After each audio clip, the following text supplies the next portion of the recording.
New Zealand au pair agencies say they'll go under unless the government gives them an exemption to bring in overseas workers that in turn allow essential employees like nurses and doctors to do their jobs too. 3 agencies bring in about 1,000 live-in childcare workers a year, mainly from Europe, but they haven't been able to bring a single worker in since March. Au pairs live in a family's home and provide childcare in exchange for board and a weekly cash allowance. And they're often young people who travel New Zealand after their contracts end. Morgan Holyoake, CEO of Au Pair Link, says she's tried to recruit locally, but with little success. Obviously, since March borders closing, we haven't been able to bring one single au pair into New Zealand. And between our sort of 3 agencies, on an average a year, we bring 1,000 together. So since March, we've brought none. So all of our businesses are in dire need of some support or some answers, really, or otherwise we're going to have to close up shop. So why do you need to bring in overseas workers? What's the problem with having Kiwi au pairs? Yeah, sure. So, look, from March, as soon as we found out this happened, we started recruiting locally and thought we had a pretty good sort of package. We pay them, at least minimum wage, so they're not sort of taken for granted, and they earn sort of good money and have good benefits. Kiwis just don't want to live in, we've found. We've placed sort of a dozen between our agencies, but they've already got, housing with their families, or they've, at university and they've got accommodation there, or living with flatmates. And part of being an au pair is living in, is being part of a family. It's a cultural exchange as well as a job. And, you don't tend to go do that in sort of your local neighbourhood. So to be clear about that, the distinction is, as you say, au pairs as opposed to nannies. Au pairs live on site with the family. And is that considered to be part of your pay package? Absolutely, yeah. So your board and lodging, so, you'd pay sort of between $200 and $300 a week rent in Auckland, for example. It's all your food, petrol if you need to use the car for work purposes, your phone, all of that, your internet, everything. And then on top of that, you get cash in hand each week. And on average, about $250 gross, cash that they can spend just as sort of fun money.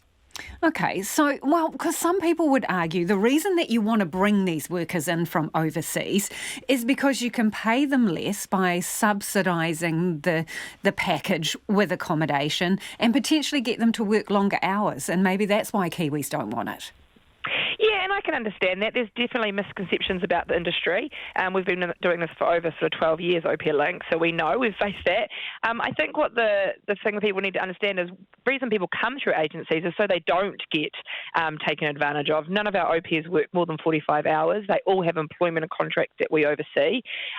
They've got great working conditions. They've got around-the-clock 24-hour support with us, so no one is sort of put into an unscreened, unsafe, underpaid home at all. So that's definitely not the case.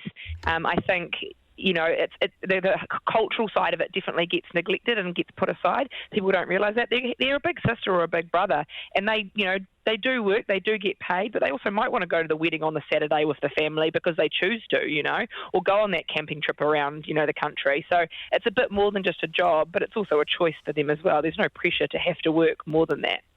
So how do you work out how much cash they get in their hands? Is there a set fee taken for the accommodation and food? Is it the same for every household that they would enter? Yep, absolutely. Yep, it's standard rate, and they sign up to our program and everything gets standard. So they all get a minimum of $18.90 an hour, times the amount of hours they work, and then the portion gets deducted from that for their board and lodgings. And just to be clear about the fees and the way the people are paid, so they get a minimum of $250 in their hands.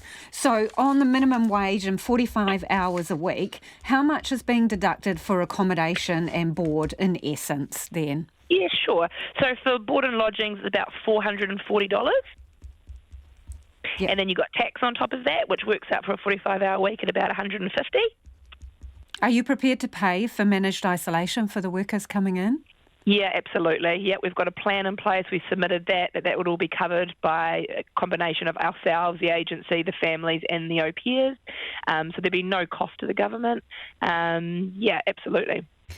So have you tried to get these workers in as critical workers?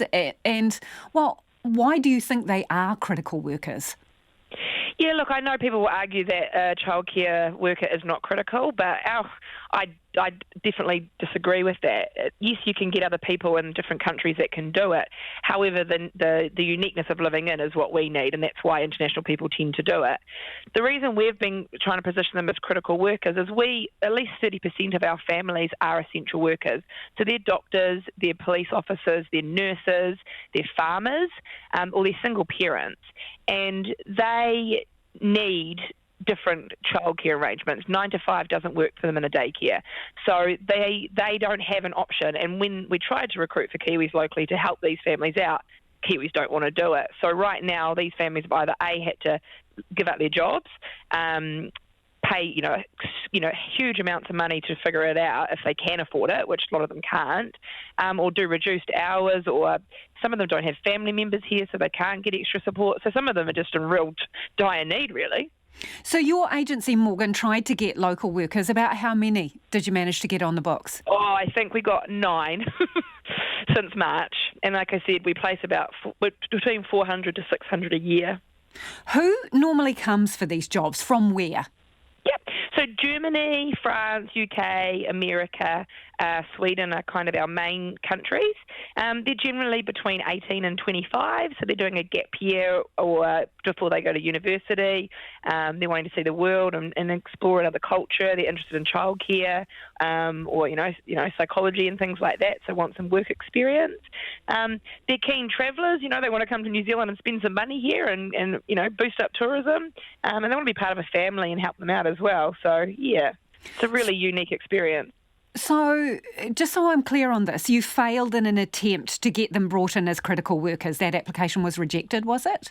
It was, yeah. Basically, we got told that they need to be critical for delivery of projects that are of economic importance to the country, and that they need to have international expertise that we can't obtain here.